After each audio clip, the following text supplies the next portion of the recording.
اللہ نے حضرت شعیب علیہ السلام کا تذکرہ کیا. شعیب علیہ السلام، لوط علیہ السلام کے بعد شعیب علیہ السلام آئے. شعیب علیہ السلام نے اپنی قوم کو کیا کہا؟ ان کی قوم میں بیماری تھی، ناپ تول میں کمی، پیسے لیتے تھے نا گھنٹوں گھنٹوں. وہ بنیا نہیں تھا ہمارے محلے میں، چمنی کو یوں یوں کر کے لائٹ میں دیکھتا تھا. میں نے واقعہ سنا ہے نا، ہم جب چھوٹے بچے تھے تو اب کسی کو پتہ نہیں ہوگا، غیبت نہیں ہوگی. وہ بیچارے کو اللہ مغفرت فرمائے، تو انتقال بھی ہو گیا ہوگا اس کا بہت پہلے. ہمارے محلے میں ایک دکاندار تھا مسلمان، تو ہم 4 آنے 8 آنے ملتے تھے نا اس زمانے میں، تو ہم 4 آنے لے کے جاتے تھے کچھ خریدنے کے لیے. تو 4 آنے کو ٹیوب لائٹ میں دیکھتا تھا یوں کر کے، یہ 2 نمبر تو نہیں ہے. 4 آنے پتہ ہے کسے کہتے ہیں؟ 1 روپے کا 1/4. یا تو ہوتا نا وہ 5000 کا نوٹ لے کر کے ہو، ڈالر لے کر کے ہو. چونی کو نا گھنٹوں گھنٹوں یوں دیکھتا تھا، تو ہم نے اس کا نام رکھ دیا تھا بنیا. ہم بچوں کو غصہ آتا تھا، یار بس کر یار، چونی کون 2 نمبر لے کر آئے گا؟ اور 2 نمبر چونی لائے گا بھی تو لوہے کی ہوگی نا، لوہے کی بھی تو کچھ ویلیو ہے. تو یہ کہاں سے کہاں بات آ گئی، میں پتہ نہیں کس. ہاں، تو اپنا حق لیتے ہوئے پورا لیتے ہیں، کسٹمر کو دیتے ہوئے کیا کرتے ہیں؟ ڈنڈی مارتے ہیں. شعیب علیہ السلام کی قوم میں یہ بیماری تھی. شعیب علیہ السلام نے کہا اوفوا الکیل والمیزان، ناپ تول میں کمی مت کیا کرو، پورا کسٹمر کو ٹھگا مت کرو، اور زمین میں فساد مت پھیلاؤ. تو وَاذْكُرُوا إِذْ كُنْتُمْ قَلِيلًا فَكَثَّرَكُمْ، تم تھوڑے تھے، اللہ نے تمہاری آبادی بڑھا دی. اس سے پتہ چلتا ہے آبادی کا بڑھنا نعمت ہے. اللہ نے تمہیں اتنی نسل دی ہے، تمہاری قوم بڑھ گئی، تمہاری آبادی بڑھ گئی. اور دیکھو پہلے لوگ کیسے فسادی تھے، ان کا تباہ کیسے اللہ نے کیا.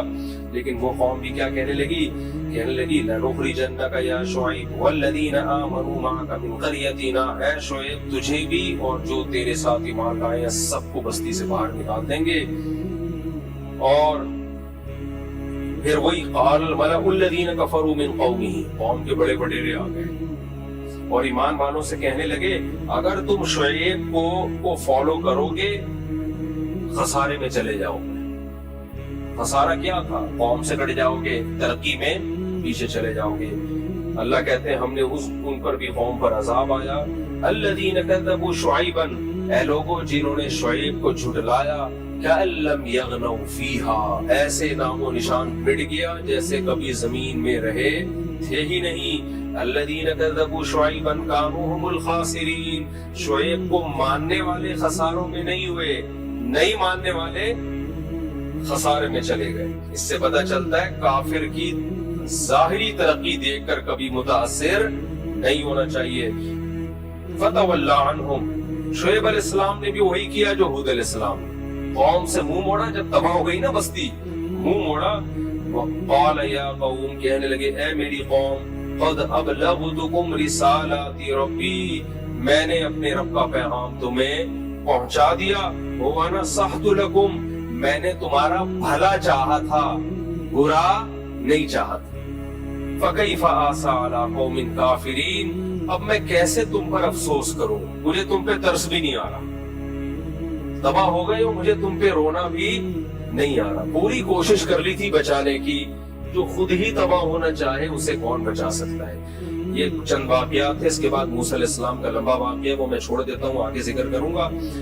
چند آیتیں آج بہت اہم ہیں، وہ جلدی میں، جیسے سورہ مائدہ میں اور سورہ آل عمران میں مسیحی برادری سے خطاب زیادہ تھا نا، تو آج جو ہم نے سورہ اعراف ختم کی ہے اس کے آخر میں ہندو برادری سے خطاب بولو زیادہ. تو میں ہندو برادری سے گزارش کروں گا کہ آپ سورہ اعراف کی یہ جو رکوع ہے،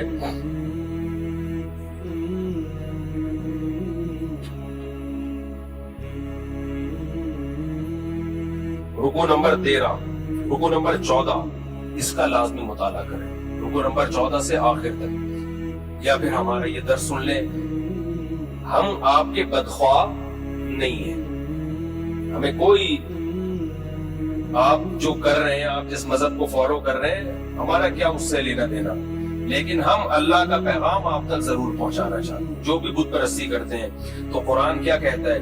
قرآن کہتا ہے دیکھو هو الذی خلقکم من نفس واحدہ، اس آیت کا خلاصہ کیا ہے اکثر کیا ہوتا ہے بے اولاد لوگوں کو جب اولاد مل جاتی ہے تو مشرک کیا کرتا ہے، جو ہندو ہیں وہ اس پتھر کے بنے ہوئے بت کے کھاتے میں ڈال دیتے ہیں، جبکہ ہمیں کوئی بڑی نعمت ملتی ہے مشکلات کے بعد۔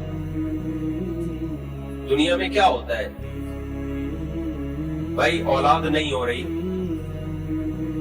یا اور کوئی روزگار نہیں مل رہا، مشکل میں آتے ہیں، ایتھیسٹ تو کہیں بھی نہیں جاتا، وہ تو اللہ سے بھی نہیں مانگتا، اس کا تو پھر ٹاپک ہی الگ ہے۔ جو خدا کو ماننے والے لوگ ہیں ان میں کچھ لوگ ایسے ہیں جو بتوں کے پاس چلے جاتے ہیں، جیسے ہندو ہو گئے، بدھسٹ ہو گئے، وہ پھر اپنے مندروں میں جاتے ہیں، چڑھاوے چڑھاتے ہیں اور سجدے کرتے ہیں۔ کچھ کہاں چلے جاتے ہیں، مزاروں میں چلے جاتے ہیں، داتا دربار کے مزار پہ جانے سے اولاد ملے گی، فلانے کے مزار پہ جانے سے اولاد ملے گی، فلانے کے مزار پہ جانے سے۔ تیسرا طبقہ ہے جو عاملوں کے پاس چلا جاتا ہے کہ وہ کچھ تعویذ گنڈے دیں گے اور کچھ بندش روکیں گے تو ہمارے اولاد ہو جائے گی۔ ان تینوں پہ رد ہے ان آیات میں، سمجھتے ہو؟ اللہ تعالیٰ قرآن میں فرماتے ہیں کہ دیکھو فلما آتاہما صالحا، فرمایا جب نا امیدی کے بعد اللہ تمہیں اولاد عطا فرماتا ہے، جعل لہ شرکاء فیما آتاہما، اولاد دی تھی اللہ نے، انہوں نے اللہ کے ساتھ دوسروں کو شریک ٹھہرا لیا۔ ایشرکون ما لا یخلق شیئا، اللہ کہتے ہیں کہ کیا تم ان کو شریک کرتے ہو جو کچھ بنا ہی نہیں سکتے؟ ان عاملوں کو دیکھ لو، آپ عاملوں کو دیکھ لو، یہ اپنی پریشانیاں دور نہیں کر سکتے، یہ تمہاری پریشانیاں کہاں سے دور کریں گے؟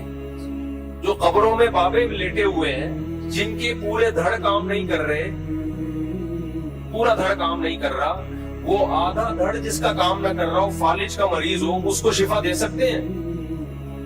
اللہ کہتے ہیں ما لا یخلق شیئا، یہ تو کچھ بنا ہی نہیں سکتے۔ جب اس بزرگ کو غسل دیا جا رہا تھا، آپ دائیں کروٹ پہ لٹا دیں دائیں ہو جائے گا، بائیں کروٹ پہ لٹا دیں بائیں ہو جائے گا، انگلی بھی نہیں ہلا سکتے، تو بنا کہاں سے سکتے ہیں؟ اسی طرح پتھروں کے بھرے ہوئے بت ہیں، اللہ کہتے ہیں پوری زندگی ان بتوں میں سے کسی نے کچھ ایجاد کیا ہے بھائی؟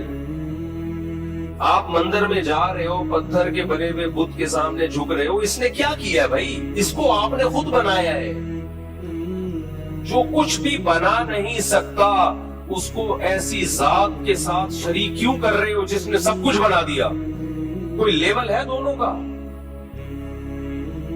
تو یہ خطاب ہے بت پرستوں سے، مشرکوں سے، وَلَا يَسْتَطِيعُونَ لَهُمْ نَصْرًا، اللہ کہتے ہیں یہ مدد کی طاقت بھی نہیں رکھتے تمہاری، کوئی دشمن تم پہ حملہ کرے گا یہ مدد نہیں کرتے، وَلَا أَنفُسَهُمْ يَنصُرُونَ، ان پہ کوئی اٹیک کر دے یہ اپنی مدد نہیں کر سکتے۔ یقین نہ آئے تھپڑ لگا کے دیکھو ان کو، سمجھ میں آ رہی ہے بات؟ تھپڑ لگا کے دیکھو ان کو۔ کسی بابے کے مزار پہ کوئی بلڈوزر چلائے، بابا روک سکتے ہیں وہ بلڈوزر؟ ان عامل کو آپ تھپڑ لگاؤ، بولا تو لا کے دکھا جن، بیٹھے رہو قیامت تک کوئی جن نہیں آئے گا۔ یہ عاملوں کی شامت جب آتی ہے جب پولیس موبائل چھاپا پڑتا ہے ان کے اوپر، سارے جن چڑیل سمیت یہ بھاگتے ہیں۔ ابے تم تو پولیس والے موبائل آ رہی ہے تمہیں پکڑنے کے لیے، تم تو 5-6 جنات بھیج دو موبائل کے پیچھے۔ ایسا بھاگتا ہے نا عامل پولیس والوں کو دیکھ کے، یا تو پولیس والا اس کا مرید ہوگا پھر تو ایک الگ بات ہے، نہیں ہے اگر گرفتار کرنے آ رہا ہے۔ ایک پولیس والا آیا، مجھے بڑا آفیسر تھا وہ، مجھے کہنے لگا مجھ پہ جن نے منیر ہوں فلانا عامل نے بھیجا۔ ابے میں نے کہا یار آپ ایس ایچ او ہوئے، یار آپ کو کیا ہو گیا بھائی؟ میں نے کہا آپ موبائل لے کے جاؤ، اس کو اٹھا کے جیل میں بند کر دو۔ میں نے کہا ہاں، کچھ بھی نہیں ہوگا، یہ نفسیاتی اثر ہوتا ہے۔ تو اللہ کہتے ہیں وَلَا أَنفُسَهُمْ يَنصُرُونَ، یہ بت، یہ قبروں میں پڑے ہوئے مردے چاہے بزرگ کیوں، اور یہ عامل تو میں نے خود لگا دیا ہے، اللہ نے ذکر نہیں کیا، لیکن عاملوں کو بھی لوگوں نے اصل میں معبود ہی بنا لیا ہے، اس لیے میں اس کا لاحقہ، کیونکہ اصل مقصد کیا ہے؟ اللہ کے علاوہ کسی سے لا لگاؤ گے تو پھر حشر تمہارا یہی ہوگا۔ اللہ کہتے ہیں وَلَا أَنفُسَهُمْ يَنصُرُونَ، یہ اپنی مدد بھی نہیں کر